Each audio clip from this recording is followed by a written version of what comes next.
I gotta bring this up because you're known. You're wearing a rainbow thing. I'm assuming that's LGBT. What is the Q? Queer. Broken heart, contrite spirit. This is a little tough.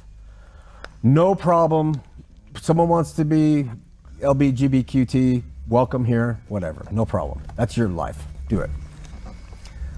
I'm driving down 4th South several years ago on a Sunday to go teach, and 5 men stepped into this crosswalk, and 2 or 3 of them turned to me, and they did several sexually aggressive homosexual things.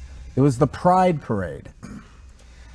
And so I'm watching this and I'm thinking, they don't know if I have my children in the car or not. And they're doing things to themselves while they look at me and stuff.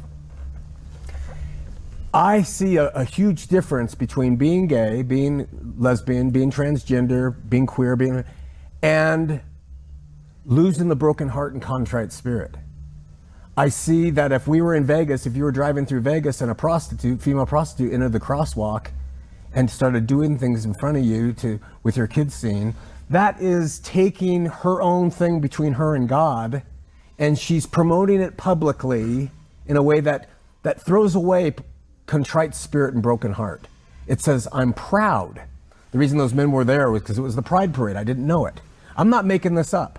It affected me greatly. Do you see a difference in your support of the LGBTQ and the opposition that comes sometimes with the pride that's exhibited through that? I don't have to be proud that I can bang chicks. You know, I don't care that you like men or women, but why does that have to come with it? And do you support that end of the, hey, it's so, I celebrate in your outlandish sexuality, good for you. That's what I'm curious to know about you. Whatever your answer is, fine with me. That's your choice. But I'm curious about that side. Well, that's like a 10-hour conversation. Is it?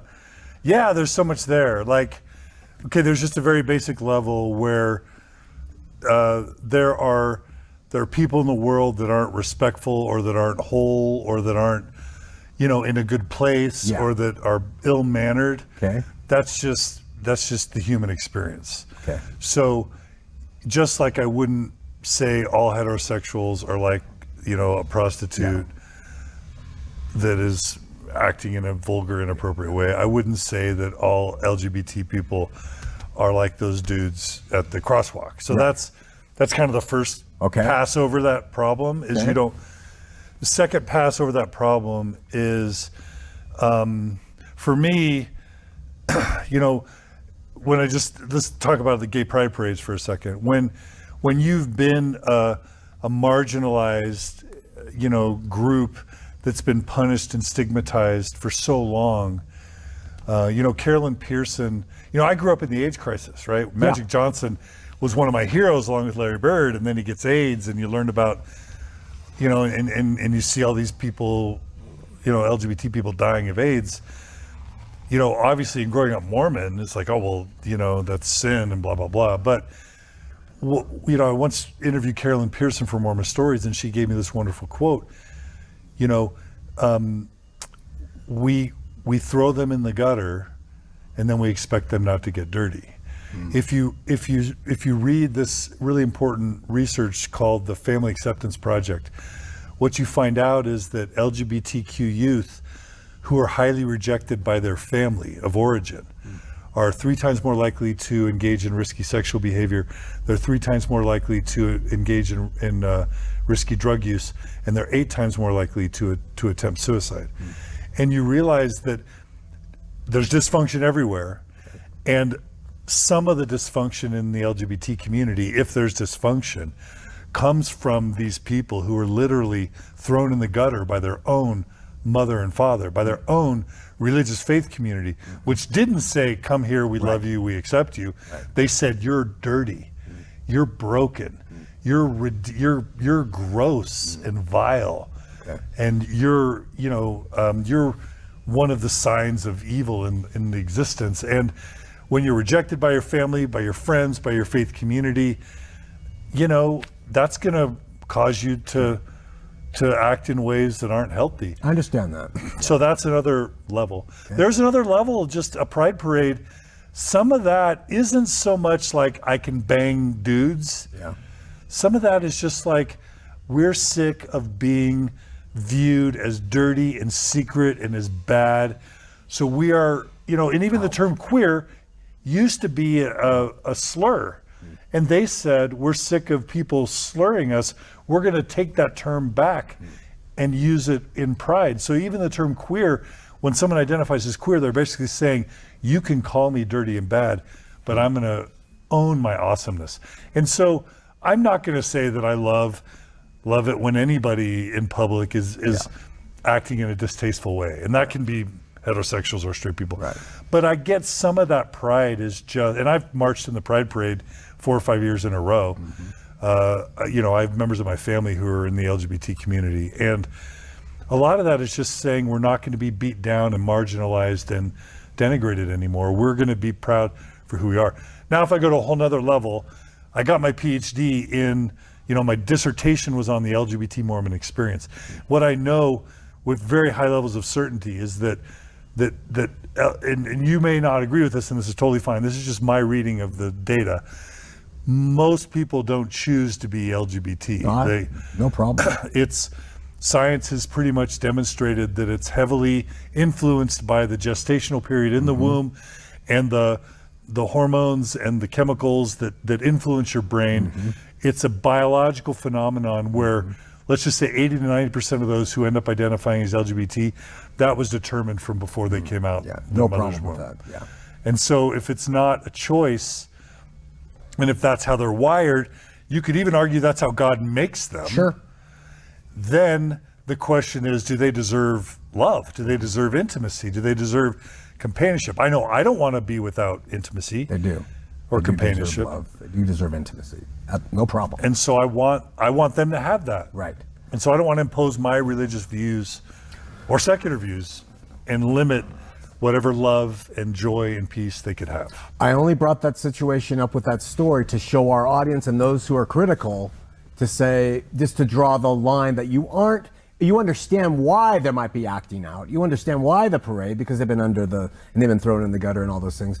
But sometimes from the more conservative side, the view is you just want the whole world to be rainbow and you're just you're just for anything they do. And I don't mean to speak of it. I'm just trying to talk in terms of how they would say it.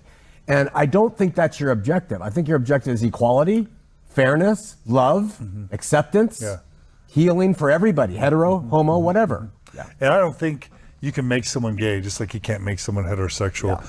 We studied over 1,000 Mormons who tried to change their sexual orientation for religious motivations, found that attempting to use God and Jesus to change your sexual orientation was actually the most dangerous form of attempting to change, and it led to suicidality. God and Jesus don't make people straight, and there's a whole cottage industry based on fraud, in my view, of charlatans who try and sell healing in the name of Christ to gay people, and it's caused generations of deep damage. And so I'll just say this, I don't think alcohol is wrong. I don't think, responsible marijuana use is wrong.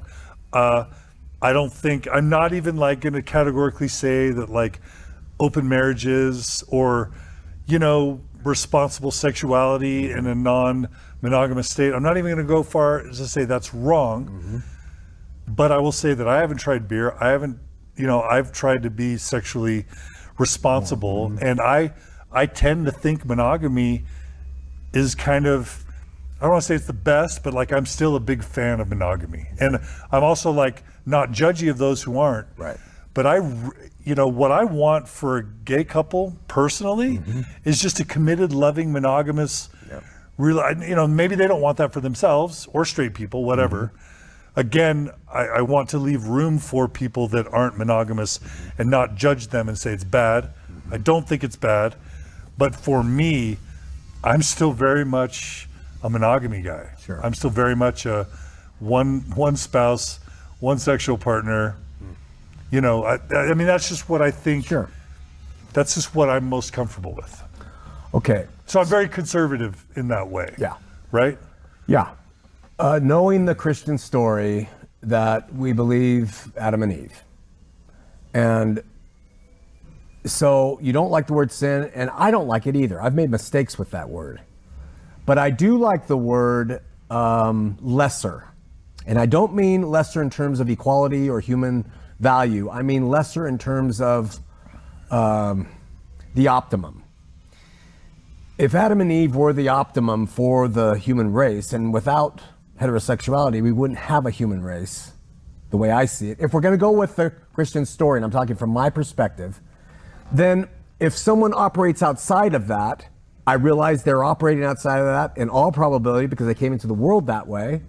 I believe that they're operating outside of that because that's who they are. And I believe that God loved the world so much he sent his son to die and save them in their way, in my way, in your way. He saved all of us in our way. We didn't repent first. We didn't come holy first. He saved us as we are. I think it helps people. You like to help people. I think it helps people to say that I don't think my status is optimum. I think that it is lesser than what maybe should or could have been, but can't be.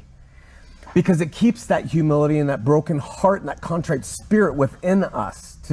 And it doesn't mean you can't be gay. We have gay couples who support the ministry, and they know this view, and they themselves have told me, I wouldn't choose this, but this is what I am. And we say, as you are, you're welcome.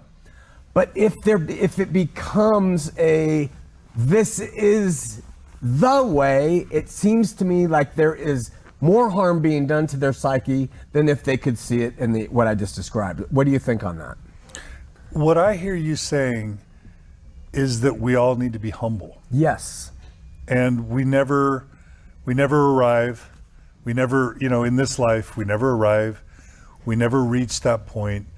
And we're going to be open to growth and progress if we're humble and not prideful. Yes. And so in that sense, and honestly, and I'm not trying to secularize your comment. Yeah. I love that about science. Yeah.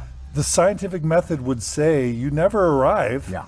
You don't just this is now truth. Right. This needs to be tested, retested. If there's new information, it can override and trump I find a lot of humility in the scientific method, even though there are people who love empiricism and science that club everyone over the head with it. Yeah. I find science to be inherently humble in that sense. Yeah.